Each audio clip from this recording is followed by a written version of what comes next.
আজকে ঢাকা বারের নির্বাচন অনুষ্ঠান হওয়ার ক্ষেত্রে 29 এবং 30 এপ্রিল অনুষ্ঠিত হবে। এর মধ্যে এখানে যারা উপস্থিত আছেন তারা সবুজ প্যানেলের সভাপতি প্রার্থী আছেন, সেক্রেটারি প্রার্থী আছেন, সিনিয়র ভাইস প্রেসিডেন্ট প্রার্থী আছেন, ট্রেজারার প্রার্থী আছেন এবং অন্যান্য সকলেই এখানে হাজির আছেন পূর্ণাঙ্গ প্যানেলের।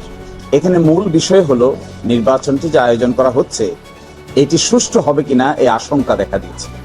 এর পিছনে কারণ হলো নির্বাচন কমিশন গঠিত হয় যে প্রক্রিয়ায় তার মধ্যে এতদিন ধরে প্রথাগতভাবে প্রচলিত যে একজন প্রধান হবেন আর 10 জন হবেন তার সহকারী, এর বাইরে থাকবেন আরো 100 জন। এই একজন যিনি প্রধান হবেন এটা সর্বসম্মতিক্রমে সকলেই মেনে নিয়েছে।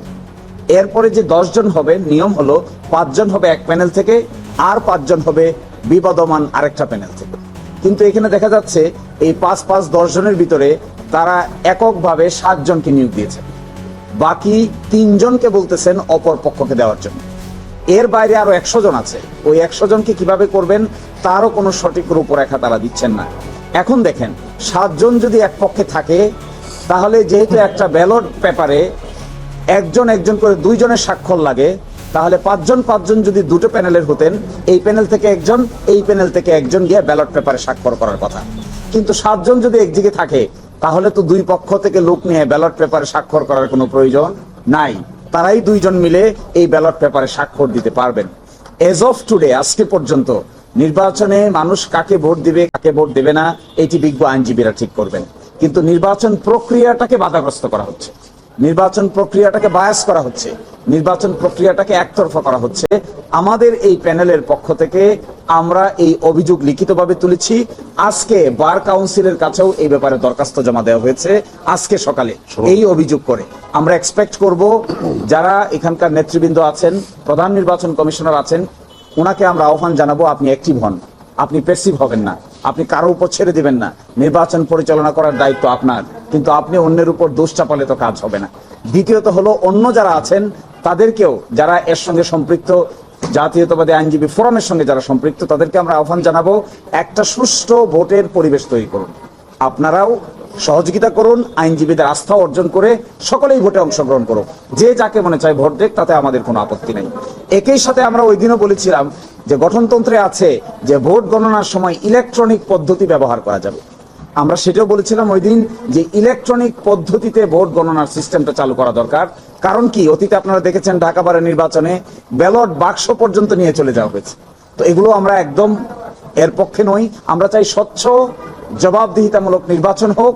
কে হারলো কে জিতলো এটা আমাদের কাছে মূল বিষয় নয়, আমাদের কাছে মূল বিষয় হলো সুষ্ঠু নির্বাচন অনুষ্ঠিত হোক। এর পক্ষেই আজকে সবুজ প্যানেলের সকল নারী পুরুষ মিলে যারা প্যানেলে আছেন সকলে এখানে হাজির হয়েছেন। আমি এইবার সংক্ষিপ্ত আকারে এই প্যানেলের যিনি সভাপতি জনাব কামালউদ্দিন সাহেবকে সভাপতি প্রার্থী যিনি আছেন সবুজ প্যানেলের, তাকে সংক্ষিপ্ত আকারে এই ব্যাপারে কিছু বলার জন্য বিনীত অনুরোধ জানাচ্ছি।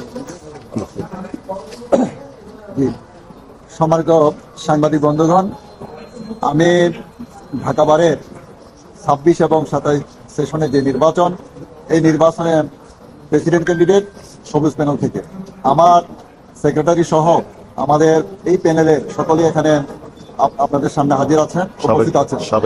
হ্যাঁ, আমরা আমাদের বক্তব্য খুবই স্পষ্ট।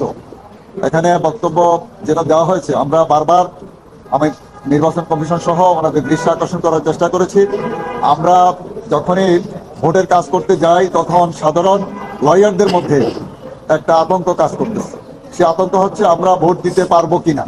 আমরা বারবার এই বিষয়টা নিশ্চিত করার চেষ্টা করতেছি যে আমরা সকলে মিলে বারের আমাদের যে ঐতিহ্য আছে দীর্ঘদিনের, আমরা এটাকে সমুন্নত রাখতে চাই এবং শান্তিপূর্ণ পরিবেশে আমরা এই ভোট আগামী 29 এবং 30 তারিখে নারী পুরুষ সকল ভোটার আমাদের লয়াররা যাতে ভোট দিতে পারেন সেই পরিবেশ তৈরি করার জন্য আমরা সর্বাত্মকভাবে আমরা সহযোগিতা করছি।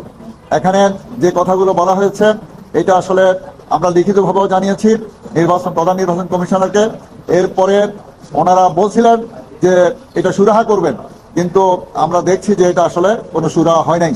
এজন্য আপনাদের মাধ্যমে জাতির কাছে আমরা এটাই বলতে চাই যে ঢাকা বারের 137 বছরের যে ঐতিহ্যবাহী একটি বার, এই বারের দীর্ঘদিনের যে নির্বাচনের সুন্দর পরিবেশ এবং শান্তিপূর্ণ পরিবেশ, এই শান্তিপূর্ণ পরিবেশে